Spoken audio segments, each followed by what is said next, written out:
Hey, big time Android user here, and surprise surprise, I've secretly turned to the dark side for about 3 months, sneaking away this blue iPhone 13 Pro in my pocket. Yeah, call me a traitor, I get it, but here's the thing, as some of you who've been watching the channel for a while know, that using an iPhone isn't my first rodeo. It's the 4th time now that I purchased one, and I keep coming back to the bitten apple for a couple of reasons.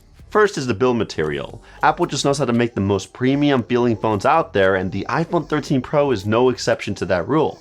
Now, it may not have any fancy perks like a folding screen or a completely bezel-less display, but for what it does pack, Apple still goes above and beyond. For example, even though the 13 Pro is a lot smaller than most Android flagships out there, somehow it still weighs more, and that heavier weight gives it a much more premium feel while you're holding it. Another example where Apple goes above and beyond is by using a stainless steel frame instead of an aluminum one, which is what most of its competitors use.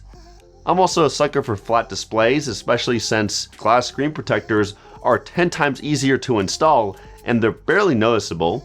And I know most people go for the Max model, but I've always been the one to choose the smaller Pro variant because it's cheaper, easier to use with one hand, and aside from a slight difference in battery capacity and charging speed, it's the exact same phone, like down to the processor and cameras. But with all those positives on the design, there are still a few caveats that make my OCD levels yell for help.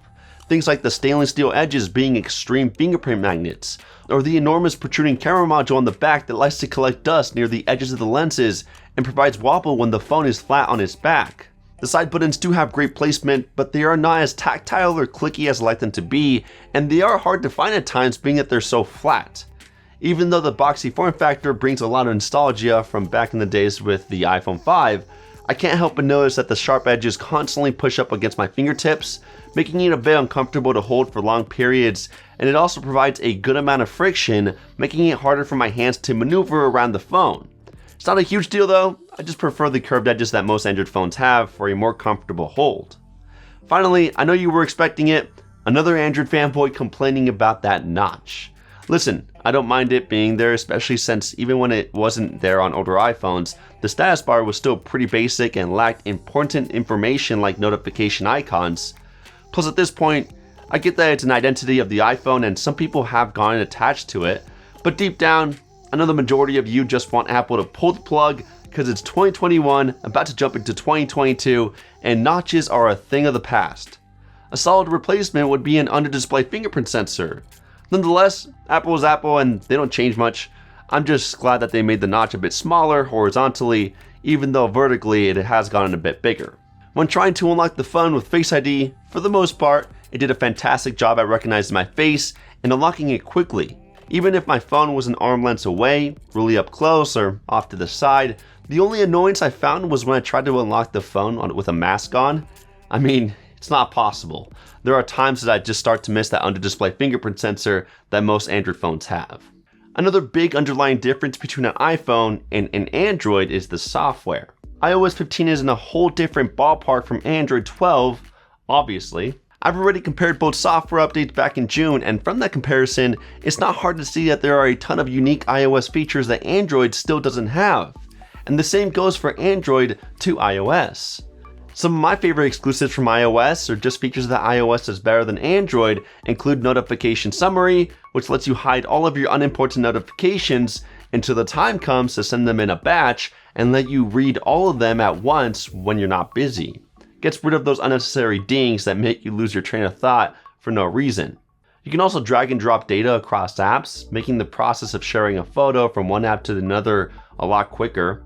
iMessage is also all around better than Google Messages, that's no surprise, but one new feature that stood out to me is that when you send multiple photos at once, iMessage will stack them on top of each other so that you don't need to scroll through a giant exhausting list of photos.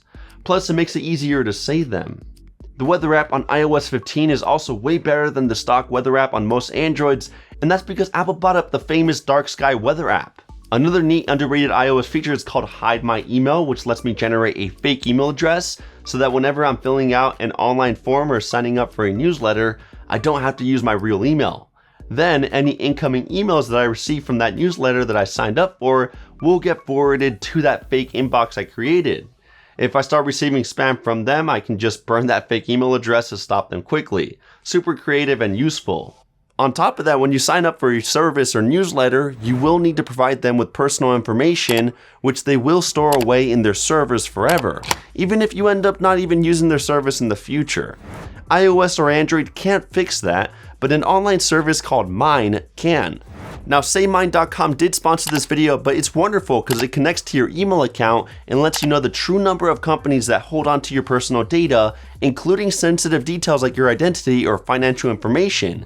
In my case, I discovered that over 500 companies are still storing my data, which is really scary knowing the growing number of data breached today. The average person's data is stored with around 350 companies.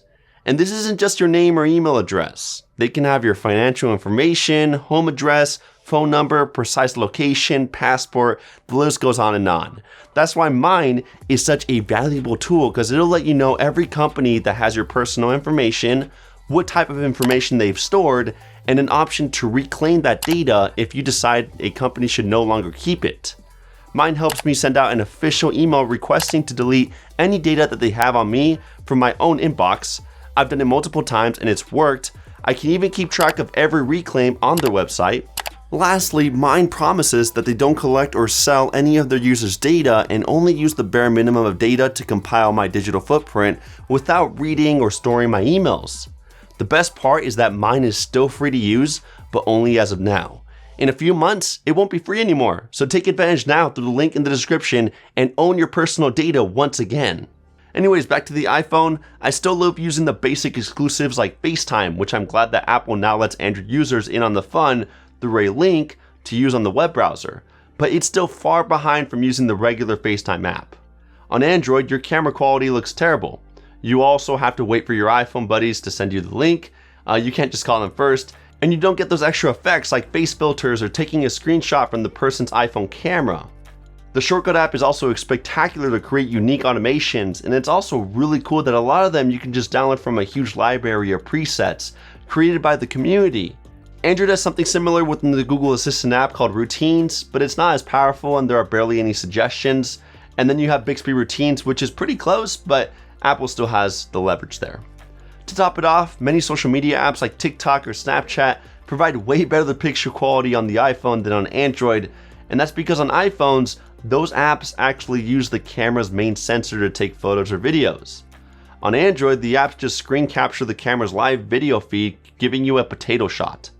So yeah, there's a good amount of goodies that I wish I could keep on Android, but when we flip the script, there's also a ton of unfinished work on iOS that Android has had for years.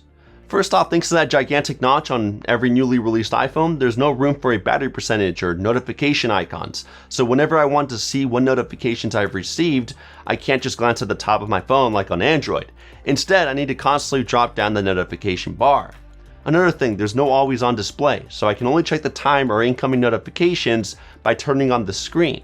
Plus, when I do receive a notification, the entire screen needs to turn on just to let me know that it arrived. Super annoying, especially at night because it brightens up the whole room. iOS also likes expandable screenshots, a gaming mode, split screen for using two apps at once. iPads can do this, but not iPhones. And I can't even change certain app defaults like I can on Android. Things like the phone app, messages, browser, launcher, etc. That's just the tip of the iceberg. There are plenty more Android features that I missed using, a lot of them having to do with customization. There are workarounds to changing the entire look of the iPhone's launcher that doesn't require jailbreaking, but the process is extremely tedious and time consuming, much more extreme than that of Android. All in all, I enjoyed my time with iOS and I appreciated a lot of the unique features that came with it. It's a pleasant interface to use and it's very straightforward that even a toddler can learn to use it. But of course, with that simplicity, for guys like me who like to change things up constantly, the interface got boring real quick. Plus, it didn't help that iOS 15 wasn't that much different from its previous version. If we compare it to Android 12, that software update changed 100 times more drastically. It's more exciting and fun to use than Android 11, especially with the new Material U design language, and whenever I used the Pixel phone, I would receive those random feature drop updates that brought about a ton more awesome unique changes and tools that made the software experience a tiny bit better. I actually did a video on the Pixel exclusive features on my last video, so if you want to check that out, click that eye in the top right corner. Those random updates felt like Christmas each time it arrived. And that's why I still choose to use Android over iOS, but I'm still hoping that Android picks up a few tips from iOS as they have in the past with privacy dots and the gesture navigation, especially when it comes to software updates as well. In terms of performance, this phone is the fastest phone I've ever used, period. It's even slightly faster than the Galaxy S21 Ultra and Google Pixel 6 Pro. There's just something about Apple's software that makes scrolling and navigating through the interface buttery smooth. Of course, it feels even faster now since it finally supports 120 Hz, but I'm not gonna lie, even before when it didn't support ProMotion and only carried a 60 Hz panel, it still felt as smooth as an Android with a higher refresh rate. It's really about the combination of an excellent touch latency and a well-developed UI that makes for a buttery smooth experience. Because on other cluttered softwares like One UI, a 60 Hz refresh rate is much more noticeable. Overall, a massive round of applause to Apple on the performance. I also had a good time shooting photos with the iPhone 13 Pro. The quality really impressed me, especially at night, but honestly, that's no surprise. I mean, just look at the size of that camera module. It's huge. If that thing ever provided mid-range shots, I'd be furious. Probably chuck my phone across the room. Nah, I'm just kidding. But seriously, it takes up so much space on the back and my index finger practically lives on that ultra-wide lens whenever I use the phone. Now I get why those lenses are so big though. It's really just to improve low-light photography, and it's definitely helped. D-light shots are still really spectacular and do a fantastic job of capturing anything that's in front of you as naturally as possible, but the results aren't that much different from its previous predecessors. In good lighting, there's hardly any difference between pictures taken on the iPhone 13 Pro and a 3-year-old iPhone like the XS. Nighttime shots are where the real changes occurred. The rear sensors have no problems exposing a dark region and barely providing any image noise. It may not be as detailed as the Pixel 6 Pro since it doesn't carry as high of a megapixel count, but it did do a much better job at making dark environments look naturally dark instead of just brightening everything up trying to make it look like it's daytime. Video recordings were also fantastic on this phone. It can shoot up to 4K with 60 FPS, and with that, no matter the lighting, colors always look fantastic, stabilization was on point, and you get the extra addition of ProRes. The camera app also came with a new video mode called Cinematic, which honestly made my video recordings look a bit better when recording a subject. It used a ton of bokeh to focus on the subject, and also did slower focus pulling to make the shot look like something out of a movie. It's really neat, but it definitely needs some improvements because sometimes it randomly defocuses on areas, and the outlines of a person aren't always as smooth as I like them to be. Either way, those are just minor nitpicks. Video recordings in general on the iPhone were one of the best that I've ever seen on a smartphone yet. Overall, the cameras on the iPhone did provide the complete package, especially with the trio lenses. You'll be able to capture anything that's in front of you really well, no matter how big or small it is, and no matter if it's bright or dark out. But it did fall a bit short in terms of camera features. For example, I was disappointed to find that it still didn't come with a Pro mode, even though the phone literally has the word Pro in the name. If we take a look at its Android competitors like the Pixel or Samsung devices, both of those have cool camera features that take your shots to a new level. Things like action pan or long exposure on the Pixel 6 to better capture moving objects. Plus, with Magic Eraser, I can easily remove unwanted things or people within a picture. For the Galaxy, you have portrait video mode, which lets you add some cool effects to a background of a subject. Or even the fact that you can capture the front and back cameras simultaneously. iPhones, on the other hand, don't really pack themselves with a tremendous amount of unique camera features. As of now, they've only included cinematic mode and a neat photographic styles tool that lets you change the colors and warmth of your shots before you even take them, but that's about it. So if you like simplicity, stick with an iPhone, but if you like something more fun and exciting to use, look towards a Samsung or Google device. The battery was not as impressive as I thought it would be. Obviously, results may vary, and if you get the max model, you may see better results, but for me, I'd usually get around 5 to 6 hours of screen time. That's not bad, but that's about average nowadays, and I've definitely seen better. The phone could easily last me through the entire day with moderate use of social media, entertainment, and messaging. Usually it'll end me around 15 to 20%, but if we turn up the notch and start playing games for a few hours, then going down a giant rabbit hole with TikTok, or even just using maps for a long drive, get ready to pull out that charger. And that same charger still doesn't support USB-C and only charges at a rate of 23 watts. Bruh. It's super annoying because sometimes I have places that I need to be, and this phone likes to take its sweet time just to charge halfway. It legit takes around an hour and 45 minutes to completely juice up this phone from 0 to 100%. That's insane, especially since there are phones out there like the OnePlus 9 Pro that really charge up completely at twice that speed. So let's wrap it up. At $1,000, is the iPhone 13 Pro worth it? Honestly, I think it is if you're coming from a 2-year-old phone, because aside from the mediocre battery life and charging speed, this phone is the complete package and you will notice a decent difference.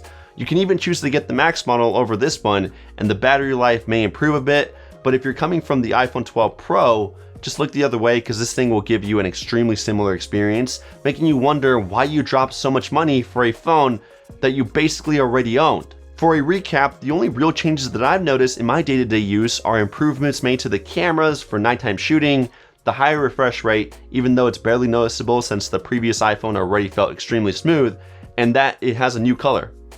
Honestly, those are the most noticeable changes that I saw in the iPhone 13 Pro. And I know Apple changed a lot more, like providing a slightly brighter screen, a slightly better CPU, etc. But honestly, those 3 things that I mentioned earlier are the only changes that I really noticed from upgrading to this phone. Am I going to switch back to an Android? Hell yeah. I mean, even though this phone has a lot of spectacular features and it's the fastest phone that I've used yet, the interface is still not giving me that same satisfaction of freedom that I get with an Android when it comes to customization.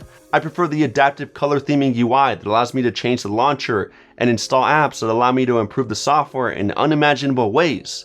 So that's where I stand with the iPhone 13 Pro. I hope this helps you with any of your purchasing decisions before the holidays arrive. Let me know in the comments what you think about the 13 Pro and if you plan on picking one up or not. Or if you already own one, let us know your experience in the comments. I love to read them. If you enjoyed this review, a quick thumbs up would seriously help out the channel so much.